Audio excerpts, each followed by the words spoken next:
Lectura del Santo Evangelio según San Mateo. En aquel tiempo, al llegar Jesús a donde estaba la multitud, se le acercó un hombre que se puso de rodillas y le dijo: Señor, ten compasión de mi hijo. Le dan ataques terribles. Unas veces se cae en la lumbre y otras muchas en el agua. Se lo traje a tus discípulos, pero no han podido curarlo. Entonces Jesús exclamó: ¿Hasta cuándo estaré con esta gente incrédula y perversa? ¿Hasta cuándo tendré que aguantarla? Tráiganme aquí al muchacho. Jesús ordenó al demonio que saliera del muchacho y desde ese momento, éste quedó sano.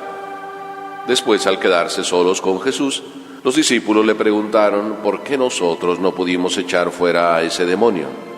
Les respondió Jesús: porque les falta fe. Pues yo les aseguro que si ustedes tuvieran fe al menos del tamaño de una semilla de mostaza, podrían decirle a ese monte: trasládate de aquí para allá, y el monte se trasladaría. Entonces, nada sería imposible para ustedes. Palabra del Señor.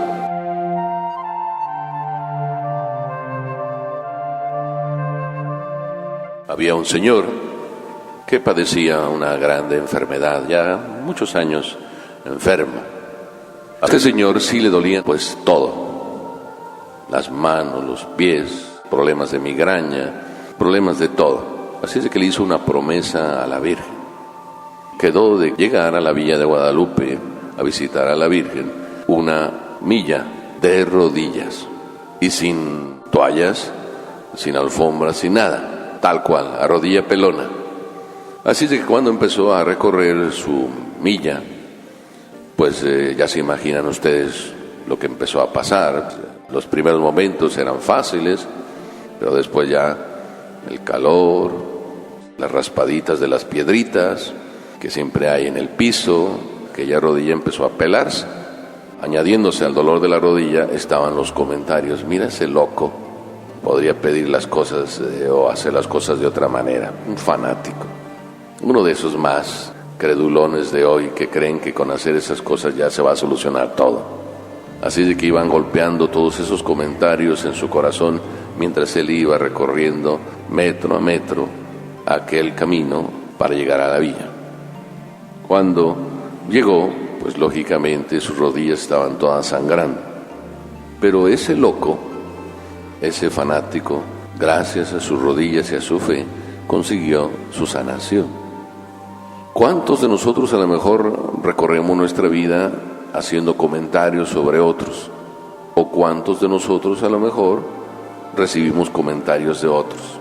El caso es de que ante Jesús, según el Evangelio de hoy, vino un señor. El Evangelio podemos titularlo la curación del epiléptico. Algunos evangelios así lo titulan. Yo lo voy a titular el milagro de las rodillas. Nos está hablando aquí de un hombre, no está hablando de una mujer. En otras ocasiones habla de que una mujer llega y se pone de rodillas ante Jesús y le suplica que le cure a su hija o que le cure de su flujo de sangre. En este caso es un hombre. Y ustedes saben que a los hombres como que no nos gusta ponernos de rodillas. Nos gusta que se nos pongan de rodillas ante nosotros, pero ponernos nosotros de rodillas, lo que cuesta. Bien, pues este hombre se pone de rodillas. ¿Por qué se habrá puesto de rodillas un hombre ante Jesús? Ya eso nos dice mucho. Nos dice de la calidad de este hombre. Nos dice del corazón, del alma de este hombre. Un hombre que sabe arrodillarse. Y no solo sabe arrodillarse porque es humilde, claro. ¿Qué es lo más grande en este hombre? ¿Su humildad o su amor? O las dos cosas. Porque venía ante Jesús para hacerle una súplica. Una súplica: ten compasión. La palabra mágica. La palabra que le duele a Dios cuando la escucha. La palabra que sacude el corazón de Dios: ten compasión de mí. Es la súplica del hombre que vive adolorido y dice: Señor, acompáñame en mi dolor. Señor, disminuye, haz más dulce mi dolor. Cuando uno de verdad le duelen las cosas, las dice de una manera muy diferente que cuando agarra rutinas. Yo tengo un secreto muchas veces para atender a los pobres. Hay muchos pobres que vienen a pedir, pero no todos los pobres que vienen a pedir verdaderamente son pobres, ni todos los pobres que vienen a pedir verdaderamente tienen necesidad. El pobre, cuando tiene necesidad, tiene maneras muy diferentes de hablar, y el pobre, cuando no tiene necesidad, agarra rutinas.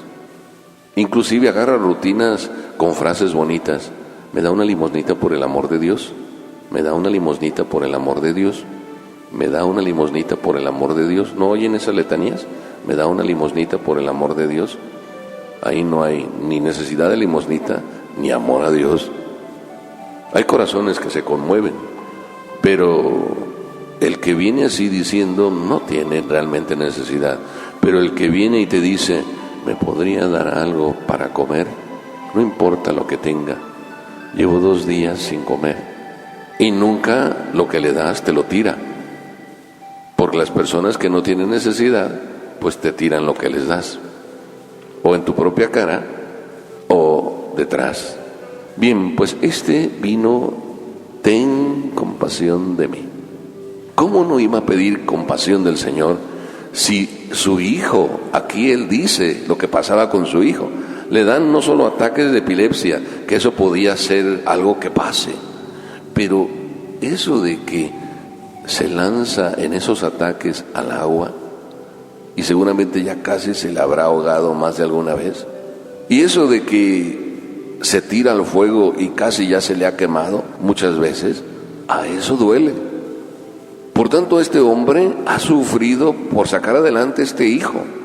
No le está echando en cara a Jesús, oye, tú tienes la culpa de que mi hijo sea así. Como a veces le echamos la culpa a Dios y le decimos, tú, Señor, eres el culpable de todo esto. Tú a mí no me quieres. ¿Ese está pidiendo? Ese está regañando. Ese está insultando a Dios. Sin embargo, este acepta que ese es su hijo, que está en esa circunstancia de dolor, que está sufriendo y simplemente dice, ten compasión de mí. Nosotros cuando vamos en momentos de dolor, así vamos a pedir a Dios, Señor, ten compasión de mí. ¿No les suena esta frase, ten compasión de mí, como esa frase de las viejitas, de las que nos reímos muchas veces o nos burlamos, pero de esas viejitas que van y le dicen a Dios, si tú quieres, Señor, cura a mi hijo. Si tú quieres, no le están exigiendo. Por tanto, cuando uno pide de rodillas y con humildad, pide de otra manera. Y por tanto, cuando uno pide de esa manera, con humildad y con sencillez, alcanza, que eso es lo segundo que viene a decirnos el Evangelio. La fe siempre, cuando es verdadera, es un éxito seguro. Por tanto, casi se deduce que cuando no alcanzamos de Dios las cosas que pedimos, es porque no hay fe. Cuando alguien viene y me dice, Padre, le pido a Dios, Dios no me concede, no me hace caso, yo tengo 2 respuestas. O Dios no quiere eso porque no te hace bien, o tú no tienes la fe profunda, la fe verdadera, la fe auténtica, la fe humilde, la fe sencilla para pedir. La fe siempre alcanza. La fe es siempre un éxito. Pero ¿tú crees que la fe tuya es exitosa? Y si no lo es probable porque todavía te falta fe. Y si te falta fe, puedes hacer lo que aquella mujer, también en el Evangelio, se nos dice, Señor, tengo fe, pero auméntame fe. O dame la fe que me falta. Todos nosotros tenemos fe, por eso estamos aquí. Pero ¿de qué tamaño es la fe? ¿Del tamaño de nuestro cuerpo? ¿O tenemos, como se suele decir, algunos dicen, ese tiene memoria de elefante? Para decir que tiene mucha memoria, y yo casi siempre respondo, pues no debe tener mucha memoria, porque los elefantes no tienen mucha. Tienen una cabezota muy grande, pero su memoria es muy pequeñita. ¿Tienen memoria de elefante? ¿Ustedes tienen fe de elefante? O sea, el cuerpo es muy grande, pero la fe es pequeñita. Pero si fuera auténtica, como dice Jesús aquí, aún siendo como una semillita de mostaza, ustedes lograrían que esta montaña, si le dicen trasládate, se traslada. Entonces no está en que sea grande o menos grande, según el tamaño de nuestro cuerpo, sino que sea auténtica. Es decir, fe la que no duda en ningún segundo. Porque Pedro también creyó en el Maestro cuando iban en el lago y vieron al Señor caminar y alguien se espantó y dijo que era un fantasma, y Pedro le dijo: si eres tú, mándame ir. Y Pedro se lanzó con la fe en las palabras del Maestro y se puso a caminar encima del agua igual que el Maestro, y no era ningún fantasma Pedro. Pero el Evangelio dice que hacía mucho viento y empezó a dudar Pedro, y el Maestro le toma de la mano y le dice: hombre de poca fe, ¿por qué dudaste? Aquí va la pedrada en tercer lugar, porque Jesús, después de que se acerca este señor a que le curara a su hijo y le dice: Señor, ten compasión, ante esta súplica el Señor da una respuesta que no parece comprensible. Jesús contesta con estas palabras: generación perversa e infiel. Tremenda pedradota. No la estoy diciendo yo, por eso mejor leo tal cual, para que no inventen que yo dije pedradas. Las está diciendo: ¿hasta cuándo tendré que estar con ustedes? Como una manifestación, una queja de impaciencia, quién sabe. ¿Hasta cuándo tengo que soportarlos? Y luego ya después da la respuesta: tráiganmelo. Pero mientras tanto introdujo un comentario. ¿A quién se está refiriendo? Porque se podría interpretar que se está refiriendo al hombre que vino a pedir: ten compasión de mí. Pero suena extraño, ¿verdad? Que él viene todo suavecito, todo humildito, y el Señor le sale como pum, generación perversa. El hombre se habrá espantado y digo: pues trágame tierra, mejor me voy. Si vine a que me trataran bien y me dan una cachetada, mejor me voy antes de que me den la segunda. Generación perversa. Y creo que la explicación la dejé para el tercer lugar, porque los discípulos preguntaron: ¿por qué nosotros no pudimos? ¿Por qué nosotros no pudimos curar al hijo de este hombre? ¿Por qué? Y Jesús les dice: por su poca fe. Aquí está casi la traducción del significado de ese comentario, de esa queja de Jesús. O sea que el hombre de poca fe es el perverso, el malvado, con el que hay que tener intolerancia. ¿Y por qué? Porque después de tantos milagros que el Señor hace en nuestra vida, que no tengamos fe. ¿Qué quiere decir? ¿Que somos unos perversos, unos malvados? Cuando es tan evidente todo lo que Dios nos hace y no creemos, merecemos ese comentario de Jesús, de Papá Dios. Y además no solo merecen ese comentario, Jesús en muchas veces lo dijo directamente. Cuando Pedro quiso apartarlo de la cruz: Señor, jamás tú irás a la cruz, Pedro recibió la peor regañada del mundo: apártate de mí, Satanás. El Señor es bien claro. Y también el Señor bien claro en otras ocasiones, que el que no cree con tanta evidencia es como si fuera contra la verdad, y esos pecados no serán perdonados. Ir contra la verdad. Entonces quiere decir que atentos ustedes y yo, no crean que yo estoy como aquí disparando duro para allá. El comentario es para los dos, para ustedes y para mí. El hombre de poca fe, es decir, el hombre que no termina creyendo cuando ve tantas evidencias, es el comentario también de Pablo, cuando dice: si en el cielo, si en la naturaleza está tan evidente la presencia de Dios, ¿cómo negarlo?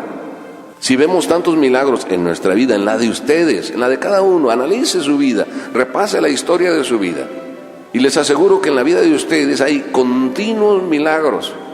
Algunos puede ser que no sean tan extraordinarios, de esos que se cuentan y hay que ponernos en las primeras planas de los periódicos porque es milagroso.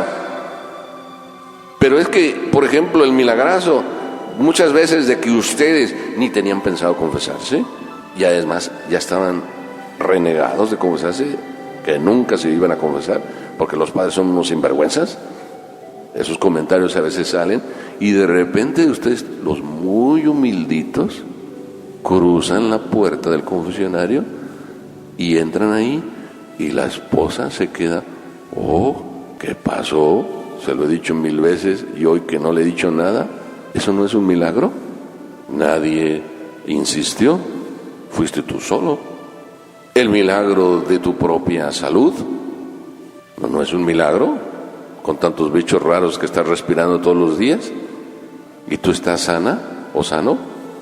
O el milagro, que nunca lo consideramos milagro, pero el milagro de la máquina perfecta que es tu organismo.